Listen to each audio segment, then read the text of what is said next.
I thought it was necessary that we have Demario Davis pop on the show. Demario, it's so good to see you.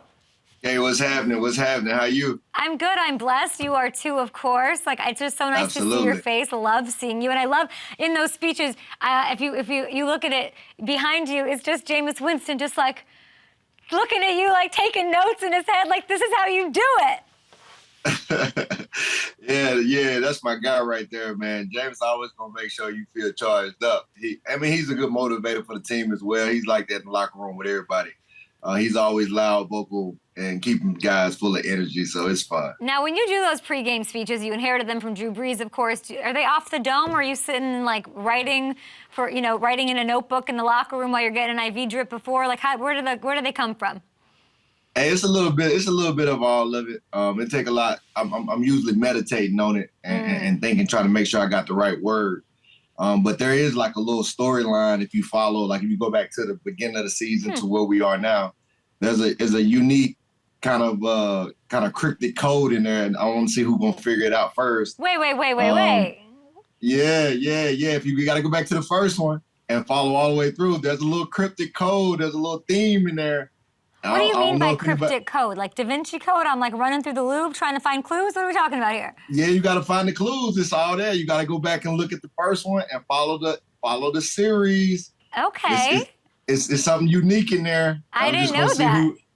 And see who figure out. But then if you figure it out, you'll be able to anticipate kind of what's coming next. Oh my gosh. So what does that mean? You're going to like totally like rip a quarterback apart? Because after what I saw yesterday, that's been the growth of this season on defense. Whatever you're doing, whatever meditating, whatever cryptic, it's working for you, Demario. Game-sealing strip sack. Praise God. Yeah, Tyson Bagent. Praise God. And he's talking to God this morning, not liking what happened. Walk me through this. So, when we get on our third downs, we usually have different packages of what we're trying to do on third downs and how we're going to get at the quarterback. And so for me, it was all about setting up the guard, setting a pick, and either I'm going to come free or the defensive end going to come free. And, when I came off the pick, quarterback was right there. I thought he was getting ready to throw the ball. That's why I dove. And I just actually, ended up getting a good hit on the ball, and the ball came out. I thought Tyron was going to scoop it and run into the crib. But he knocked it over to Pete, and Pete got it. So we got added two takeaways in the LB room right there, the strip sack and the home recovery. We love to see it, and I especially yesterday enjoyed not only you, it's year 12 for you, but Brandon Graham's out there doing his thing, like veterans, OGs, people. You've been doing this for so long, okay? You're on your way to your 5th straight All-Pro selection, Demario, especially after yesterday. Crazy. How have you been able, be honest, how have you been able to play at such an elite level for so long? Man, praise God. I think number one, so much has been, I say a blessing from above just because I've been able to stay healthy. I feel like when you're not able to stay, healthy, it kind of can take years off your game. So that's been huge. I have a phenomenal team around me that helps me. As soon as the game over, I'm already back on the treatment table, taking care of my body. I played with a lot of great guys that I was able to learn from. Like when I came in, I was on teams with guys like Darrell Revis, Antonio Cromartie, Dave Harris, Berkershaw Ferguson, Nick Mangle, guys who had played 10 plus years, but they showed me what to do. And then just being able to pick brains of guys who I looked up to, Ray Lewis, Ed Reed. And so what that allowed me to do was take my skill set and apply the wisdom to the game. Not just taking care of my body, but being able to play at a high level. If you don't play at a high level, you're just not going to stick around. It's the not for long league, and that's not always due to injury. And so I've just been blessed to be around a lot of people who I could draw wisdom from and have just tried to apply. And, like I said, praise God. I was going to say, you started with God is good, and it's been so incredible to watch you all these years and back-to-back wins for the Saints. And I feel like a lot of people were worried about the Saints a little bit with some of those losses early on. What clicked? Like, after that Jags loss, something happened. Well, we just had to get realistic. We knew how good we could be, and we know what type of players that we have in the locker room. We know from a defense standpoint that we have to set the tone, but it's a reason why that is. We're just as talented on other areas of the ball, but like on offense, you got a new quarterback coming over, and he's had a ton of of production in this league, but it's going to take them time to gel to get their rhythm like they're doing now. And we knew that if we could just kind of hold the fort down until they got it together and they start building more chemistry, that we were going to have a chance to shock a lot of people. And it looks like we're starting to get into that groove. But, our main thing is, putting the work in during the week and stack them up, but look back and let them stack up, and not we ain't counting nothing that's in front of us. We still got a long way to go. We got a lot of work to put in. We did some great things yesterday, like on defense, we were able to get 5 takeaways, but we still gave up way too many yards. We didn't like it. So we got to go back to the lab and get back to work. And I feel like the offense probably feels the same way. They left a lot of meat on the bone. That's what I like to. I like to hear that, but give yourself some credit. You said 5 takeaways. That's crazy. And you mentioned the offense and the chemistry. Derek Carr has had success in this league, and he's heating up. No joke. 4 touchdowns, no picks over these 2 games. You go up against him, you see him day in, day out. What have you noticed about his evolution over the last couple of weeks? Oh, man, there is no type of quarterback that you want in your building than somebody like him. I mean, he's one of the first ones in, last one to leave. Every time you see him, he got an iPad in his hand, he's studying, he's talking to guys, he's very relatable. He just brings a different type of to that group. And I feel like everybody in the building is confident when he's at the wheel, and that's what you really want to have as a leader, somebody that instills confidence in everybody. And just a great teammate, phenomenal leader, and it's beautiful watching them catch their stride. I mean, when you have weapons like Mike T, Chris Olave, Rashid, Alvin Kamara, many ends, and the offensive line doing their thing. For him, in a lot of ways, you're like, okay, well, just don't mess it up. Yeah. But man, he's so dialed in chasing greatness that for him, excellence is the standard, and he's just not going to be satisfied until they arrive there. So I think everybody is seeing that evolution kind of coming into play. But I'm excited to see where it's really going to go to in the heights of it. You had Drew so long. Do you ever look at Carr, not even from like an exo standpoint, but see like characteristics that he has that remind you of him?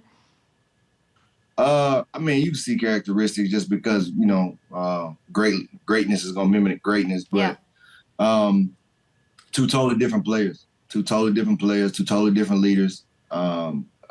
Derek is a lot more vocal than Drew was. And, they just have unique skill sets. But, I mean, Drew was so great for us, but that was the old regime. Yeah. This is where we are now. I feel like you can't go forward if you're looking behind you. And it's working. So, and it's flowing. And so we had great then, and we achieving greatness now. So that's what we locked in. I like that you say confidence, Demario, because I was thinking about this after this win. It was real important for Derek to get this win. Superdome crowd, not super happy with them last time y'all played in New Orleans, so I can imagine the confidence that builds in a guy like Derek Carr to keep yourselves in first place. First place of the NFC South, sole possession for the first time since Week 17 of 2020. And the way you're talking about this team, it feels like there's still another level that we haven't seen yet, huh? And we're just trying to keep going forward. We're just trying to keep going forward week by week. We understand where we are. We understand what we're trying to get to. And, it's just next up. It's the one that's in front of us. I had to shout out your guy, Paulson Adebo. Okay, let's do it here. 2 interceptions. Come on. Forced fumble recovery. Are we kidding here? What do we got? Oh, man. Look, it's Strap City in New Orleans. You got Latimer. I mean, he's playing phenomenal this season. I mean, every time you target him, he's making big plays. I think he's 4 interceptions. He had like 3 PBUs yesterday, just been locked up. And I think when you look at him, just the time he's come in, he's somebody that's after practice, focusing on the little details, doing little stuff. He's always in the film room, and he's somebody, he's not talkative. He's just going to come in and put his work in. And, I mean, you got May back there. You got Tyron back there. Yeah. You got him, Marshawn, Alante at nickel. I mean, it's Strap City in New Orleans. I mean, you look at the stats; it speaks for itself. I mean, it's easy to praise those guys, but I think if you go look at the stats, it speaks for itself. Yeah, it's nice to see some consistency with Lattimore back there, having him have somebody to help him out. I like that. And you know, the stats speak for themselves. I had Cam Jordan on my show, and he goes, Kay, I don't want to hear the stats. I don't want to hear about how good our defense is. I want a Super Bowl. I want a Super Bowl. You're saying Adebo doesn't talk a lot. Cam talks a lot. And he, my friend, I don't know if you saw this before the game, but he could not help himself. Do you see this? Oh, gosh. He ain't got enough of hitting Matt Ryan. He gotta had enough of hitting him in his career, man. Matt is like, nothing scarier than Cam Jordan. I mean, he told me he'd always sack him and say, thank you, Matt. Thanks for another one. Oh yeah, Cam's something else, man. I think he used to send gifts to Matt. Yeah, we're celebrating the win here, and we should, and we're celebrating only looking forward. So let's do that. Peek ahead. You got the Vikings next week. Did you see the Josh Dobbs highlights? I know you were. I mean, this was crazy. Yeah. To get there a week of, to go out, start a game. I mean, when you think about all that goes into this game and getting ready for a Sunday, especially at a position like quarterback, for him to go out, I think it's that right there is remarkable. But then to be able to find a way to get a win in the end of the game in unique fashion. I think it just speaks highly to him. It speaks highly to that team. It speaks highly to their coaching and their preparation. And so it's definitely going to be a challenge for us. So, looking ahead to looking forward to getting back to work and dialing them up. A lot of people want that dream to keep going, but you guys want to crush poor Dobbs' dreams up there with the Vikings in this Week 10 matchup. Good luck to you. Hey, did Sean Payton hit you up after that strip sack? No, man, I ain't talked to Sean. Man, he don't fool with me no more. I'm letting him be known, putting it out there. They need to hit me up. Text my phone right here. Wow. Sean, gotta call your boy. Are you kidding? That's crazy. I guess he's busy. I guess he's got a lot. He's got a lot going on.